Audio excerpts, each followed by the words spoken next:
television legend Don Knotts.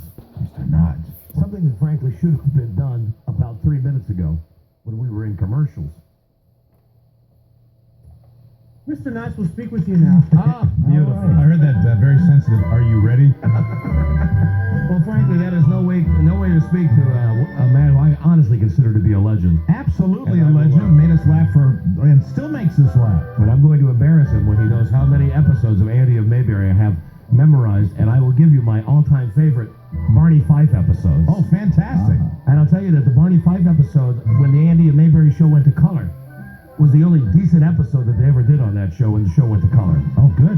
This is exciting. Let's see if he's online now. Let's welcome Mr. Don Knotts. Don, are you there? How are you? Oh, yes. What a thrill. Now This is the coolest. We're so delighted to have you on the show. Well, thank you. Now, you were not sleeping or anything, were you, sir? No, sir. Okay, beautiful. Fantastic. Let me give a plug here right up front. Don Knotts is in D.C. today. He's going to be at the National Press Club tonight at 5:30, signing his new book called Barney Fife and Other Characters I Have Known. Excellent. So everybody knows the National Press Club's on 14th Street Northwest. You want to meet Don Knotts, you go there. I'm sorry that we weren't able to get you down here today so we could really eyeball you. But, you're a great man. Oh, thank you. And Barney Fife is a great man. You know, there are a lot of TV characters that endure, but, I can't think of one character in TV that has endured more than Barney Fife. And, it's just, you get it all the time, I'm sure you do, but it really is a thrill to have you on the show. And you still like being Barney Fife? Sure. Good. Yeah, I never got tired of Barney. All right, let me give you some of my favorites. And I'll show you Okay. what a Rain Man I am about Andy of Mayberry. That I know just about every episode. I'll tell you my favorite Barney episodes. Maybe my number one favorite, and they're in no particular order, was the time that Barney decided that he was always yelling at Andy, Right. because they needed to be more mobile in Mayberry. They needed Well, he wanted all the hardware. they needed 2 units. Uh-huh. Okay, so Barney went out and got at like a thrift sale this motorcycle that had a sidecar on it. Right. And he painted it up, and he put on like the equivalent of Playtex living gloves, and got a helmet, and started actually driving around Mayberry on his motorcycle to patrol for crime. You like that one? Yeah, that was fun. Okay, You're realizing you're being interviewed by 2 complete idiots now. Are you realizing that? here's another great one. The most fun with that one was when Barney rode off, or he had Andy in the sidecar. He was going to take him for a ride. Right, oh, right. Off. Right. Andy was still sitting there. You know what I'm reading here? Now I'm just reading this press release. For goodness sakes, you're not going to be at the National Press Club until tomorrow. Well, I don't know why we don't get you down here so we could eyeball you, Mr. Knotts. What are you doing? You going around checking out the sites? Or Yeah, doing that's right. What, you doing anything for the next year? You're just going to stay in your hotel room for the next 24 hours? Oh, yeah. Well, listen, Charlie Broyhill, our producer, I'd love to get Don Knotts down here tomorrow. For goodness sakes, I'd love nothing more than to meet this man. What's on your agenda? You going out to dinner tonight? You know, I tell you the truth, I don't know my agenda. You got somebody who kind of leads you around and shows you where to go? Yeah. All right, here's another great one. This is maybe the greatest Barney Fife one ever. When at the department store in Mayberry, they're having a problem with shoplifting. Mhm. So Barney dresses up like a mannequin Yeah. so that he's going to catch the shoplifter. I just remember that when you said that. That's great. Okay, here's another one. This was a recurring theme with bank robbers. Like they would have the time that the... Do you get bored with people reciting famous episodes? Don? No. Okay, because he knows them by heart. I want you to know that. I'll just give you a couple more. Okay. Always bank robbers. Always bank robbers. And the one time that the bookmakers set up shop in the barber shop, and nobody in town knew it, that like the same 4 guys were coming to town every week to get their hair cut. But Barney and Andy finally cracked that case. Well, Barney, you were a pretty good, and I call you Barney. Don, you were a pretty good policeman, actually, on that show. You took the law very seriously. Oh, yeah. And here's like the Barney Fife with a message, okay? This is the Barney Fife with a message. This is when these 2 yokels are selling fruits and vegetables on the side of the road, but they are inside the Mayberry city limits. So Andy says, you got to go run them out of town. So Barney goes up, and he goes walking up, and he tries to be a tough guy, and he says, boo, now you got to go. And they walk up to Barney, and they say, hey, you can't push us around. Get out of here, little man. So Barney runs away. Right. Right? And then, as it turns out, the moral of the story is at the very end, Andy Andy kind of tricks Barney Yes. into just swallowing his pride, Right. and standing up to these guys, and he walks up to them and he says, "Now listen, how, what a mental patient I am. I know the dialogue." He walks up to me and goes, "You might be bigger than me, and you might be stronger than me, but you're not bigger than this." And he points to the badge. Right. And he goes, "So it's not Barney Fife the man talking to you now. It's the law The talking law. to you. Yeah. You gotta move this truck out of here." Do you travel with your uniform? No. Do you ever get in your? I mean, what does it take for you to get in your uniform? I nowadays? don't have the uniform anymore. Really, you don't? And to say that, I guess you never wear. Where was the last time you wore the uniform? Oh, well, gosh, I don't know. Years and years and years. I would think that occasionally they'd motivate you, but to come on a variety show or something like that to put it on, but that doesn't happen. You know, a lot of the guys from Andy Griffith, from the Andy of Mayberry show, they've all been very good about just doing their own reunion things, like once Right. every 10 years. And beyond that, you don't see you guys around a lot. Is that something you guys do on purpose? No, not on purpose. It just hasn't come up, I guess. You came up when you got that role in the movie Pleasantville. You were great in that role. Do you enjoy that? Oh, thanks. Yeah, that was fun. Now, how'd you get called for that? He called right out of the blue. Gary called and said he wanted me. He asked me to read for it, but I think I was the only one he had in mind anyway. Do you basically now just hang out, and if something comes your way, you'll take it, and otherwise you're a man of leisure? Not really, although I don't take as much as I used to. But I do a lot of theater now, which is fun. Live theater. Yeah. Uh-huh. When you left the Andy of Mayberry show, why did you leave? When you left, the show was at its peak, #1 in the ratings. Why did you decide to leave when you left? Well, here's exactly what happened. Andy contended from the very beginning he was not going to go past 5 years. So in the middle of the 5th year, he hadn't changed his mind.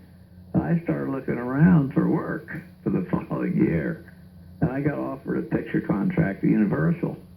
Were those the Disney? Oh, Universal. The Apple- Universal. I was Apple the- Dumpling. Apple Dumpling. No, Right. no, the first, it was The Ghost of Mr. Chicken and Oh man. Reluctant Astronaut and all those. Oh, hey, listen, I'll tell you Mr. something, Limpet, Don. so we were so obsessed with Mayberry, I forgot the movies that are really they're wonderful. The Reluctant Astronaut was a great movie. My favorite movie that Don Knotts did was Were You the Fish? What was that Oh, one? Incredible Mr. Limpet. The Incredible Mr. Limpet, where you're underwater and you do the that was I fantastic. can't compare with the Reluctant Astronaut. I love the one where he's the fish. He's the janitor at NASA. I know and that. he's lied to his family and told his family. Let's go to the source. Which is your favorite movie that you did? I think my favorite was The Ghost of Mr. Chicken. The Ghost and Mr. Chicken. Ghost and Mr. Chicken. Yeah. But of the two that Mike and I like, Oh, I think probably The Reluctant Astronaut. Ah, there you go. One in the win column. Hey, we're competitive that way. Excuse us, please. Just give me one or two more great Barney episodes. Of course, a recurring theme was when Barney would tell everybody that Andy was marrying Helen. I like one episode in particular when Helen and Andy were in the jewelry store together, but just like to get her watch fixed or something. But Barney, because he couldn't stop talking, would Right. run around tell everybody they're getting married. Sure he would. And then when the Andy and Mayberry show went to color, and you left the cast, but they would bring you back every once in a while Yeah. for a special episode. Okay. By this, The one I enjoyed doing the most was Barney in the Choir.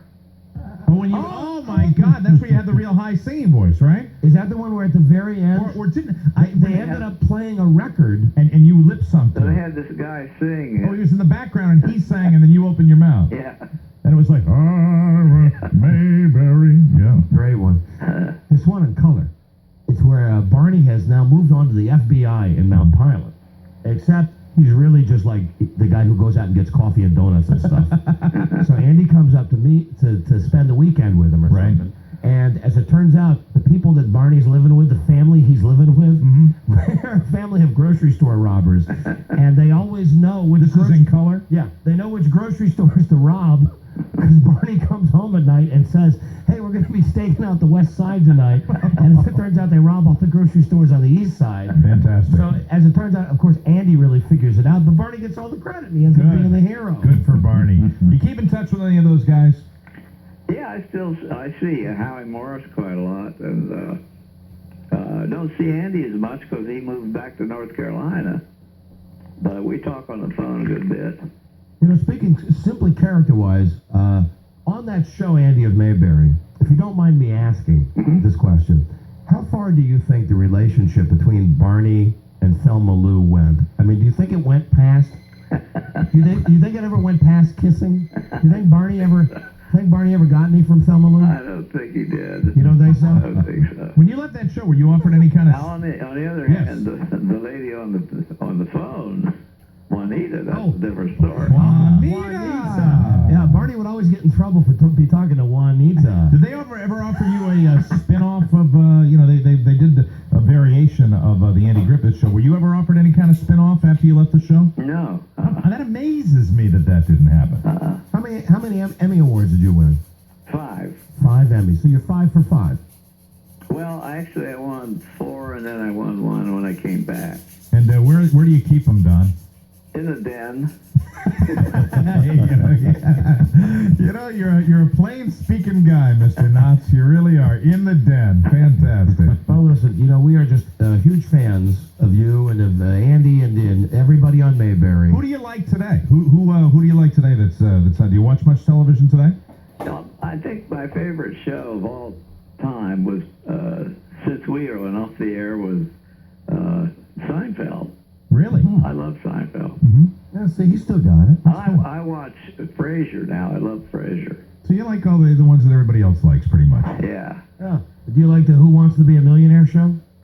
I just saw that once. Mr. Knotts, Mike and I will be appearing Monday night in an episode of the CBS show King of Queens. You ever seen that one? No. Monday night, 8 o'clock on CBS. And All right. yes, this particular episode, we urge you to tell all your friends to watch it because we are glorified extras on that show. We will be in the background, and I'm sure you dealt with a lot of extras in your day, but we think we're special extras on that All show. right. I just want to tell you one thing. Tell me something. Last question here about Mayberry. The one group of people that I couldn't stand were the Darlings. Whenever it was an episode with the Darlings, I pretty much turned it off. Did you find them to be annoying in any way, or were you a fan of the Darlings? Well, Andy loves music, and he loved that bluegrass music, and that's why he had him on. And we got a kick out of when Howie Morris was, Ernest T. Bass. We got a kick out of Ernest T. Howie. Bass, I love that. RSC was great. Hey, do you think you could do us one favor before we get you up there? We like to immortalize guests on this show. We really do. Is there any chance that you could say, Don and Mike, there'll be no mollycoddling? And you could just work it up for us and give us your best Barney Fife and just Would you say, please? Don and Mike, there'll be no mollycoddling. All right, Don and Mike, there'll be no mollycoddling. There you go.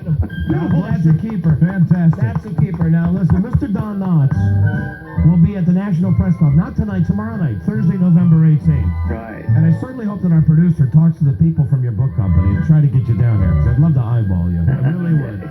National Press Club, tomorrow night, 5:30 to 7:30. His book is called Barney Fife and Other Characters I Have Known. It's been a real slice of heaven, Mr. Knotts. Thank you. My There pleasure. are not many people we treat with reverence on this show, but you are certainly one. Thank you. Can you hold on, please, sir? Sure. Hold on. That's it. Don Knotts, ladies and gentlemen. Hold on. Well, I know. It's like, we had a good time, like a little bit like dental surgery, but hey, he's Don Knotts. A legend. That's fine. okay, now at this point, Charlie, since I've put Mr. Knotts on hold, this would be the opportune time to pick up the telephone God. and see if you could schedule him to come in tomorrow so I But can look he's at not him. listening. No, well, he's on line 7, I think. Charlie? Now he's Oh, gone. now Don Knotts just hung up. He got sleepy. He just hung up. He hung up. He was sleepy. Because I think we'd be able to get a little bit more out of him if we were actually able to look at it. That's right. And, whenever interview, not that it didn't go beautifully, whenever interview, it's always good to just get that little something out of it. We got the Don and Mike, there'll be no mollycoddling. And for me, I'm happy because basically any interview where I just get to say what I think, as far as I'm concerned, is a great true. interview. And I think you love to trumpet your knowledge of certain things. And I do love the know, Andy and Mayberry show. next to Dick Van Dyke, I think this is That's what you it. know the most about. Right. The big three are Dick Van Dyke, Andy and Mayberry, Batman. Batman, and we have had Adam West. Yes. We've had Don Knotts and Dick Van Dyke, so we So have that's it. completed the trifecta. Good night, everybody. I can now officially be hit by a bus on my way home tonight. Where do you keep your Emmys, Mr. Knotts? In the den. How come you don't make any more shows? Well, they don't ask Did anyone offer you a spinoff? No. Do you get together with the other guys? Not much. Not much. Well, you know something. He He's answered been the Barney Fife questions. for a million years. Yeah. It's gets to be tiring being Barney